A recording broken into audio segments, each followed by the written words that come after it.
Hello বন্ধুরা, good morning and welcome back to my channel. আমি মীনাক্ষী আর আমার আবারও একটা নতুন ব্লগে তোমাদের সবাইকে স্বাগত জানাই। কেমন আছো তোমরা? আশা করছি ভালো আছো আর সুস্থ আছো। আমরাও বেশ ভালো আছি। তো আজকে হচ্ছে শনিবার আর এখন বাজে সকাল 10টা। তো সকাল 10টা থেকে তোমাদের সাথে নিয়ে আজকে ব্লগটা স্টার্ট করছি। আশা করছি তোমরা আমার পাশে থাকবে আর ফুল ভিডিওটা ওয়াচ করবে। তো উঠেছি তো প্রায় 8:30 8টা, হ্যাঁ 8টা 10-15 হবে। তো উঠে মেয়েকে রেডি করে দিলাম, স্কুলে বেরিয়ে গেল। তারপরে মিষ্টিকে ফ্রেশ করিয়ে দুধ খাইয়ে দিয়ে চলে এসছি এখন ওপরে। আমার হাজব্যান্ড এখনও আসেনি, একটু পরেই আসবে। ওর নাইট ডিউটি হচ্ছে তো ওই জন্য। তো আমরা এখনও চা খাইনি, তো ও আসলে তারপরে আর কি চা খাবো। তো ভাবলাম এখন আর কি বেকার টাইমটা নষ্ট না করে ঘর বারান্দাটা ভালো করে ঝাঁট দিয়ে মুছে নিই। কারণ কাজের কাকিমা না একটু মেয়ের বাড়ি যাবে আর কি, ওই জন্যই আর কি চলে গেছে তাড়াতাড়ি নিজের কাজটা করে।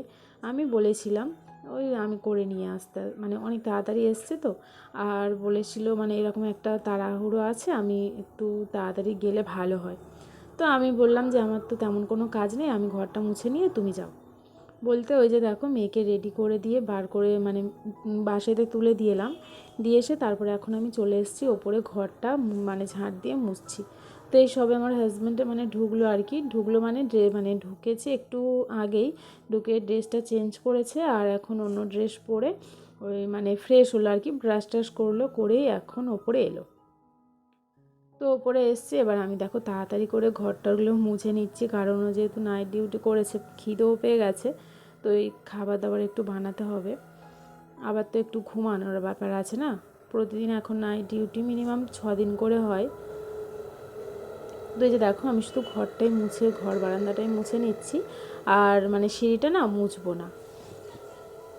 তো যাই হোক, সংসারের কাজটা নিজের হাতে করলে কিন্তু অনেকটা শান্তি লাগে গো। কাজটা করছি তো আর মনে হচ্ছে আর কি, এই জন্যই বললাম।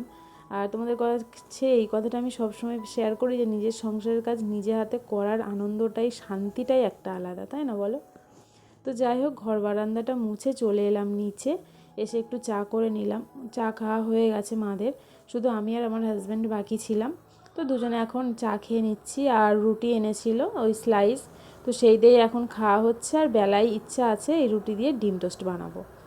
তো তারপরে যে দেখো স্নান টান করে নিলাম, রুটি চা খেয়ে স্নান টান করে নিয়েছি। আর ও এখনও ঘুমাচ্ছে, ওই জন্য মশারি টাঙানো, মশারিটা খুলিনি, কারণ আমাদের ঘরেতে না একটু মশা, অনেকটাই মশা।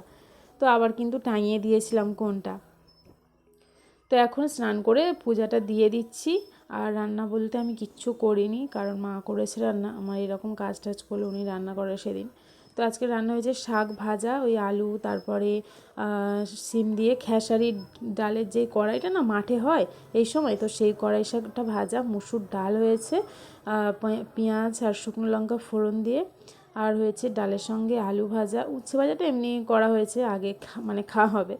আর আমি ডিমের অমলেট করলাম, আর আমার জন্য পেঁয়াজটা নিয়েছি। আর গতকালের কিছু তরকারি, মাছের ঝোল আর একটু তরকারি রয়েছে। তো ব্যাস খাওয়া দাওয়া করে একটু রেস্ট নেওয়ার পর এই যে দেখো এখন বাজে সন্ধ্যে 7টার মতো, 7টা 7:30টার মতো। তো এখন একটু বিছানাগুলো একটু গুছিয়ে নেব, কারণ সকালবেলা তো বিছানাটা তোলাই হয়নি। তো শুয়েছিল, তারপরে ওঠার পর আবার আমরা শুয়ে পড়েছি দুপুরবেলা, ওই জন্যই আর কি ওঠা হয়নি, বিছানাটা তোলা হয়নি আর কি।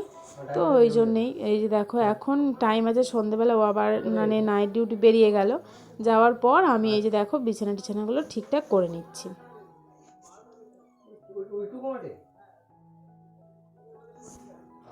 তো ছোটো ঘরটা বেশিরভাগটা মেয়ের পড়ে, তারপর ড্রয়িংয়ের কাজ টাজ করে, এমনি আমরা থাকি না, ব্যবহার করা হয় না, ওই বর্ষা টুকটাক আসি এই রকমই।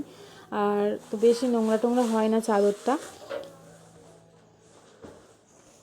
তো দেখো বালিশের এই ঘরে বেশিরভাগটা ব্যাগটাই থাকে, জানো তো, ব্যাগ রাখা হয় 3-4টে ব্যাগ। আর বালিশ টালিশগুলো ছিল, তো সেগুলো বালিশের ভাবছি কালকের কাচবো, ওই জন্য আর কি বালিশের অর্ডারগুলো খুলে রাখলাম, আর বিছানার চাদরটাও তুলে রাখছি। চাদর এখানে দুটোই চাদর পাতা আছে, একটা ছোটো মতো চাদরটা পাতা ছিল, আর নিচে একটা এমনি বড় চাদর পাতা ছিল, তো এমনি পেতে রাখি। ওপরে ছোট চাদরটা কী হয় বলো তো, বড় চাদরটা না মেয়ে এত রং করে করে নষ্ট করে দিয়ে বড্ড চোখে লাগছিলো, ওই জন্য ওপর থেকে একটা ছোট চাদর পেতে দিলাম। আর আজকের কোনো লাইট চাদর পারলাম না, একটু ডিপ কালারই চাদরটা পেতে দিলাম, কারণ বড্ড নোংরা করে জানো তো। মানে নোংরা বলতে ওই যে আঁকবে, আঁকার মানে মোমের যে রং, তারপরে উড পেন্সিলেরও মানে এঁকে হয়তো ভুল হলেও মুছে মুছে মুছে মুছে এইরকমভাবে এইসব করে আর কি, বিছানাটা খুব নোংরা করে। তো আজকের ইচ্ছা করেই আমি এই রকম চাদরটা পেতে দিলাম। মানে কাঁচা ফ্রেশ চাদর হলেই হলো, তাই না বলো? এই মানে নোংরা করবে যেহেতু, আর সবসময় কি কাঁচা যায় বলো তো? তো যাই হোক, এই চাদরটা পেতে দিলাম। খারাপ লাগছে না, মোটামুটি ভালোই লাগছে, তাই না? আর বালিশের রডগুলো চেঞ্জ করলাম না, কারণ এই ঘরে তো যেহেতু মানে চেঞ্জ করলাম না বললাম, মানে বলছি মানে পরানো হলো না আর কি। তো ভাবছি ওইগুলো কালকে কেচে পরিয়ে দেবো আর কি। তো তারপর যে মানে যা যা জিনিসপত্র আর কি থাকে এই ঘরে, সেগুলোই গুছিয়ে রাখছি এখন। আর এই ঘরে মানে এটা ল্যাপটপের ব্যাগ আছে একটা, তারপরে প্রজেক্টর আর মেয়ের স্কুলের ব্যাগ, আরও আমার হাজব্যান্ডের একটা ব্যাগ, তো আর একটা ব্যাগ আছে যেটা হলো ডিউটি যাওয়ার, তো নেই, তো বেরিয়ে গেছে, ওই জন্য রাখা হলো না। তো এই ঘরে বেশিরভাগ এইসব জিনিসই রাখি। তো তারপরে দেখো জানালাটা বন্ধ করে দিলাম, দিয়ে তো চলো এবার যাই নিচে। নিচে চলে এসেছি, এসে একটু ফুলকপি আর আলু ভাজা করছি।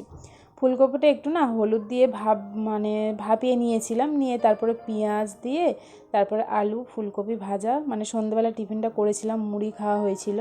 তো গতকাল মটরশুঁটি আলু ভেজেছিলাম, বেশ ভালো লাগে খেতে জানো তো এই সময়। তো তারপর আর কি এই রুমের মানে বেড কভারটাও চেঞ্জ করে নিলাম। আর মানে বিছানা থেকে নিচে যে আরও যে কত বিছানা হয়ে আছে যে একমাত্র আমি জানি। মানে মেঝেতে মাদুর বসে সমস্ত বালিশ, তারপর আর একটা ব্ল্যাঙ্কেট খুলে মানে মিষ্টি খেলা করছে জানো তো। তো যাই হোক, চলো বন্ধুরা বিছানাটা ভালো করে গুছিয়ে নিই, আর বালিশের রডটাও চেঞ্জ করে নেব। তো চলো আজকের ব্লগটা এখানেই শেষ করলাম। আজকে বেশি ভালো কিছু শেয়ার করতে পারলাম না, তো যতটা যা পারলাম তোমাদের সঙ্গে শেয়ার করলাম। শরীরটা আমার একটু খারাপ লাগছে আর কি, পেটে না খুব মানে পেটটা যন্ত্রণা হচ্ছে আর কি, ব্যথা ব্যথা করছে, মানে এমন জিনিস হচ্ছে আমি কাউকে কিছু বলতে পারছি না, আমার খুব কষ্ট হচ্ছে। এই প্রবলেমটা আর কি হচ্ছে, আমি যেটা শরীর অসুস্থ বললাম আগের ব্লগে। তো যতই যাই হোক, আমাদের শরীর খারাপ হোক আর শরীর ভালো থাক বা যাই হোক, আমাদের কিন্তু মুখ বুজে সংসারের কাজগুলো ঠিক টাইম টু টাইম করতে হবে, না হলে আর মানে দেখার অবস্থা থাকে না, না দেখতে পারবো না গো, আরও যেন তখন মনে হয় শরীরটা বেশি খারাপ লাগছে। তো চলো বন্ধুরা, আজকের ব্লগটা আমি এখানেই শেষ করলাম। তোমরা খুব ভালো থেকো, সুস্থ থেকো, সাবধানে থেকো। আর ভিডিওটা যদি কিছু ভালো লাগে প্লিজ একটা লাইক করো, কমেন্ট করে জানিও, আর চ্যানেলটা অবশ্যই করে সাবস্ক্রাইব করো আমার পাশে।